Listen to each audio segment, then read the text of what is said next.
दोस्तों, मैं आपका साथी बद्रीनाथ।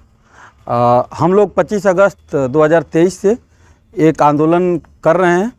इस आंदोलन की मुख्य मांग है क्षेत्रीय मुद्दों पर आधारित क्षेत्रीय सांसद। और आप सभी लोगों ने हमारे फेसबुक पेज को देखा होगा। निरंतर हम लोग हर गांव में जाके मीटिंग करते हैं, जागरूकता अभियान के तहत लोगों से जुड़ते हैं और लोगों को इस पृष्ठभूमि में कैसे आगे बढ़ना है इसके लिए साहस देने का काम करते हैं। लोग सोचते हैं कि यहाँ पे जो व्यवस्था है ये बदली नहीं जा सकती है, हताश हैं, निराश हैं, कोई आशा की किरण नहीं दिखती।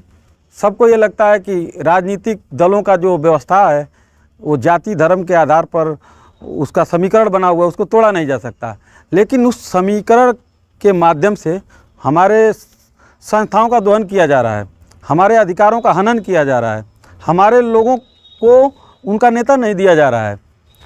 बाहरी तत्वों का कब्जा हो चुका है। एक लाइन में कहा जाए तो इन बाहरी तत्वों को हम ऐसा कहते हैं कि ये भारत में रहने वाले बाहरी लोग हैं। ठीक है, घोसी नव निर्माण मंच की बात कर रहे हैं आप, तो आपका उद्देश्य क्या है? मेन उद्देश्य आप किसको लेकर लोगों के बीच में जा रहे हैं? मुद्दों को लेकर, घोसी के मुद्दे क्या हैं इस पर लोगों से बातचीत की जाती है। हमारे यहाँ जो वर्ल्ड क्लास सड़कें थी आज थर्ड क्लास सड़कों में तब्दील हो चुकी हैं। हमारे यहाँ ना ही तो कोई यूनिवर्सिटी है, ना ही तो कोई इंजीनियरिंग कॉलेज है, ना ही तो कोई IIT IIM जैसा संस्थान है जिसमें पढ़कर लोग अपने भविष्य को आगे बढ़ा सकें। और हमारे किसानों के लिए जैसे कमाई वाली खेती और रोज़गार वाली पढ़ाई का कोई जरिया नहीं है। मैं मानता हूँ कि एक सांसद इस सब चीज़ों के लिए उत्तरदायी नहीं होता है। पार्लियामेंट में अपनी बात उठाने के लिए तो उत्तरदायी होता है। पार्लियामेंट में हमारी आवाज़ मौन है। पिछले 24 साल से पार्लियामेंट में हमारे कितने सवाल उठे हैं, इस सवाल को लेकर हम लोगों के बीच में जा रहे हैं। अगर सवाल नहीं उठे हैं तो ऐसे लोगों को हमारे बीच में नहीं रहना चाहिए, खुद यहाँ से बाहर चले जाना चाहिए। स्वदेशी एक बात कहा था गांधी जी ने आंदोलन के समय में कि स्वदेशी अपनाओ विदेशी भगाओ। तो हमने यहाँ पे ये कहा है कि अपने बेटों को प्यार करो, बाहरी का बहिष्कार करो। हिंदू मुस्लिम सिख ईसाई सब लोग एक साथ आए थे तो तोप गोला बारूद मिसाइलों वाले अंग्रेज अपने आप लंदन चले गए थे, लड़ाई लड़ने की भी ज़रूरत नहीं पड़ी थी।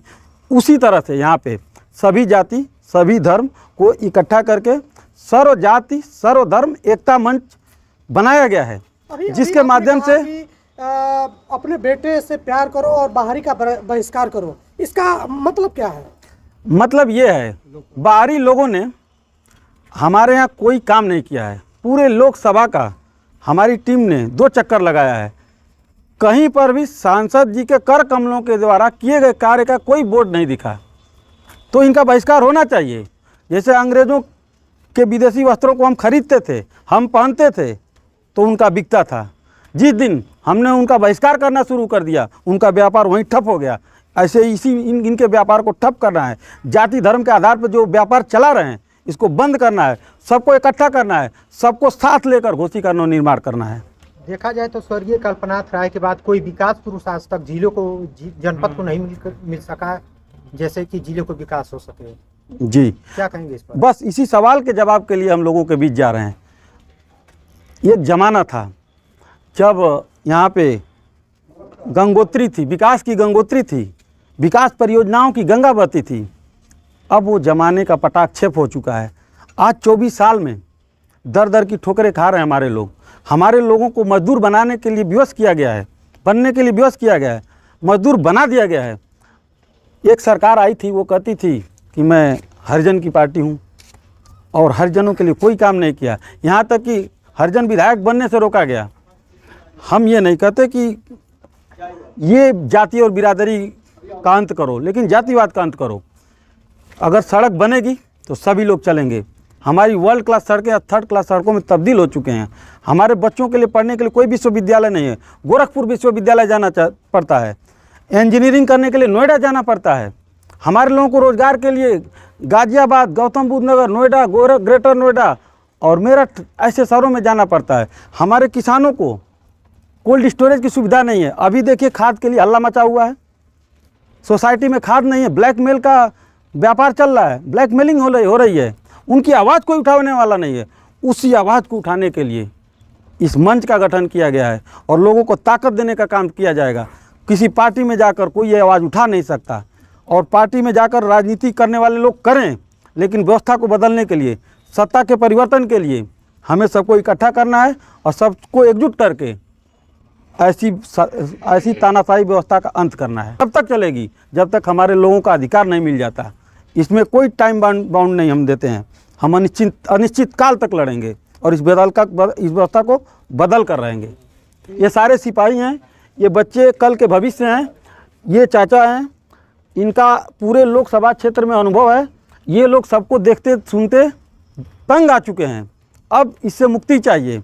आने वाला 5 साल बर्बाद ना हो, इसकी लड़ाई हम लड़ रहे हैं, निरंतर लड़ रहे हैं। हम पिछले 12 सालों से ये लड़ाई लड़ रहे हैं, लेकिन निरंतरता में सारे कार्यों को हमने छोड़ा है। इसी वजह से छोड़ा है कि इस व्यवस्था को बदला जाएगा और सबको इकट्ठा किया जाएगा।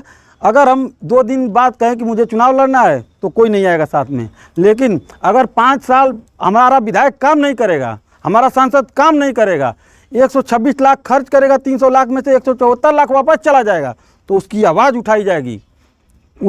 उसके लिए प्रेस कॉन्फ्रेंस नहीं हुआ तो सोशल मीडिया पर प्रचार किया जाएगा। हमारे सोशल मीडिया पेज पर 87,000 लोग जुड़ चुके हैं, 82,000 लोगों का मिस्ड कॉल आया है। ये जो आर्मी बन रही है, इसी आर्मी के बदौलत इस व्यवस्था को बदला जाएगा।